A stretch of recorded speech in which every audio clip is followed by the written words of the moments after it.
Ողջույն բոլորին, բարի գալուստ հայկական խոհանոց։ Այսօր միասին պատրաստում ենք խորոված կարմիր պղպեղով և քամած մածունով շատ համեղ, չկրկնվող և չտեսնված անզուգական աղցան։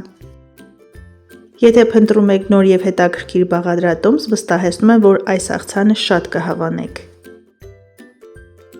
Աղցանի հիմնական բաղադրիչը կարմիր պղպեղն է։ Մեզ անհրաժեշտ է մոտ 700 գրամ առողջ մսոտ պղպեղներ։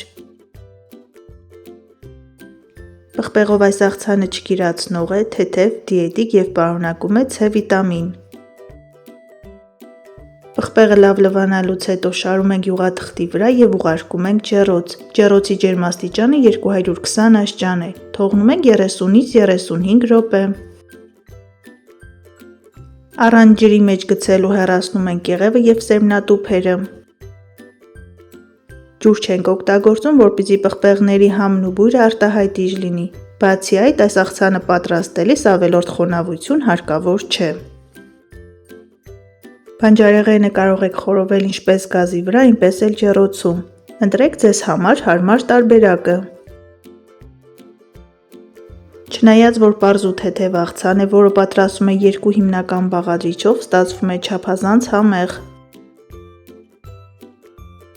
Սա այն բաղադրատոմսերից է, որոնցում բաղադրիչները իրար չեն խառնում։ Պարզապես ձևավորում ենք ափսեն և մատուցում ենք։ Խորոված պղպեղը մոտ 5 մմ հաստությամբ բաժանում ենք այսպես երկար ժապավենների։ Թանկագիններս, եթե առաջին անգամ եք միացել հայկական խոհանոց ալիքին, խնդրում եմ բաժանորդագրվեք և սեղմեք զանգակ կոճակը։ Հայկական խոհանոց ալիքում կգտնեք շատ համեղ և հետաքրքիր բաղադրատոմսեր։ Պետք է ստանանք այսպիսի երկար, գեղեցիկ կտորներ։ Աղցանի ձևավորման համար մեզ անհրաժեշտ է մոտ 400 գրամ քամած մածուն։ Մածունով խորոված պղպեղի համար բարձիկ ենք ստեղծում։ 3-ից 4 ճաշի գթալ մածունը այսպես համաչափ տարածում ենք։ Մածունով շերտի վրա ոչ մի համեմունք չենք օգտագործում։ Ավելացնում ենք խորոված պղպեղը և համաչափ տարածում ենք։ Չնայած, որ այս աղցանը պատրաստվում է ընդամենը 2 պարզ բաղադրիչով, տեսքը այնքան գեղեցիկ է, որ կարելի է պատրաստել տոն օրերին։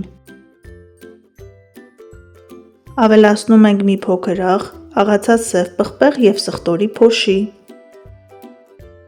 Այս աղցանի մեջ սխտորի փոշին մի փոխարինեք թարմ սխտորով, այսպես համը ավելի նուրբ է ստացվում։ Գեղեցկության համար մի քանի տեղ քամած մածուն ենք դնում և վերջում ցողում ենք ձիթապտղի ձեթով։ Եվ վերջ, աղցանը պատրաստ է։ Ինչպես տեսնում եք, պատրաստման համար շատ երկար ժամանակ չի պահանջվում և ասեմ, որ շատ մատչելի աղցան է։ Ձևավորելուց հետո մատուցում ենք անմիջապես և անուշ ենք անում։ Բարի ախորժակ։ Վերջում կարելի է ավելացնել սև կամ սպիտակ քունջուտ։ Սիրելիներս, այս աղցանը պատրաստելուց հետո խնդրում եմ մեկնաբանությունների բաժնում կիսվեք ձեր կարծիքներով, շատ հետաքրքիր է։